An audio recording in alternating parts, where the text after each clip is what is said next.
Good morning and welcome. My name is Anita Mwanguzi with the news on Power 104.1 FM. At least 69 in every 1,000 children aged below 5 have suffered an injury that could have been prevented, according to researchers based at the Makerere University School of Public Health. They found unintentional injuries have become one of the biggest reasons children die in hospital after malaria and nutrition-related diseases. Charles Semugabo, a research associate based at the school, says in their latest study conducted in Jinja City, they found falls to be the leading cause of injury at 56%, followed by cuts at 27% and burns at 23%. This was during a press conference to mark the International Day of the African Child on Wednesday.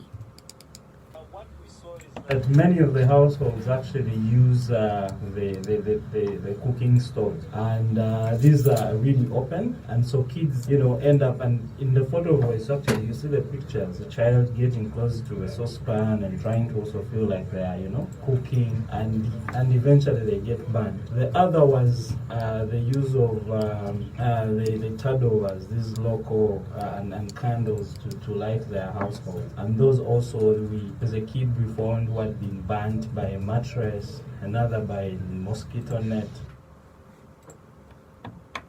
2 suspects are in police custody for attempting to steal over 200 million shillings from a forex bureau on Titanic Plaza in Kampala. Charles Twiner, the spokesperson of the Criminal Investigations Directorate (CID), reveals at about 2 p.m. yesterday, Richard Kawongo and Richard Mutabazi, both employees of Lom's Forex Bureau, left their office on a motorcycle to convert $55,000 into shillings at Bank of Africa, Ginger Road. But on their way back, 4 men riding on 2 motorcycles intercepted them at the Entebbe Road traffic lights junction.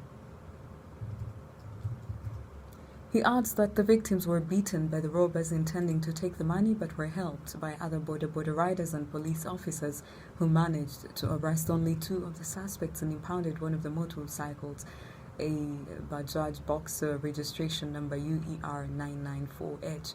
Police have since cautioned the general public, particularly the business fraternity, against moving with huge sums of money without protection. The Ministry of Health is planning to reintroduce a proposal for the purchase of radio sets for learners currently stuck at home as Uganda battles a surge in COVID-19 infections.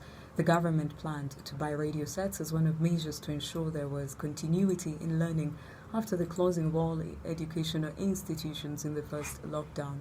But this proposal was rejected as the Ministry of Health sought a budget of 330 billion for the purchase of Ministry of Education sought a budget of 330 billion shillings for the purchase of 9 million radios, which according to the plan were to be bought from Orion's Transformers and Electricals Limited and distributed to households across the country. But Parliament doubted the credibility of the company that was going to produce the radio sets, while most of the lawmakers said they did not see a need for the radio sets. But the State Minister for Higher Education, John Chrysostom Muyingo, says although the idea was rejected, they are planning to seek Parliament's indulgence again since schools were closed.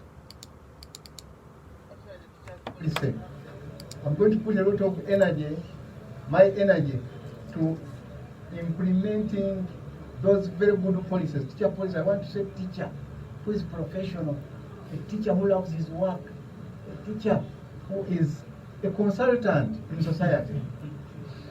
Back to your question, my friend there. COVID.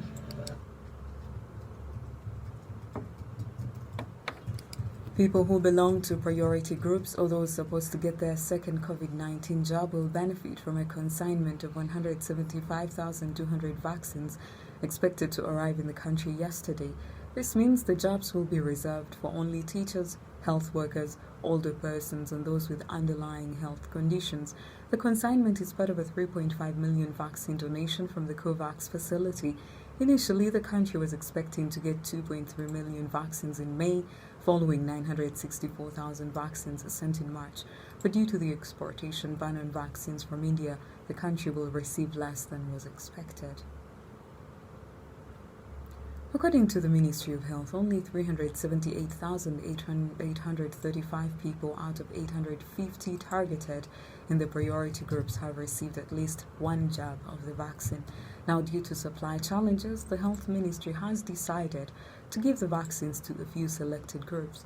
Dr. Alfred Driwale, the program manager, UNEPI, says if the current rate of vaccination remains the same or at least 143,000 people are vaccinated daily, the vaccines will last 2 days at the most.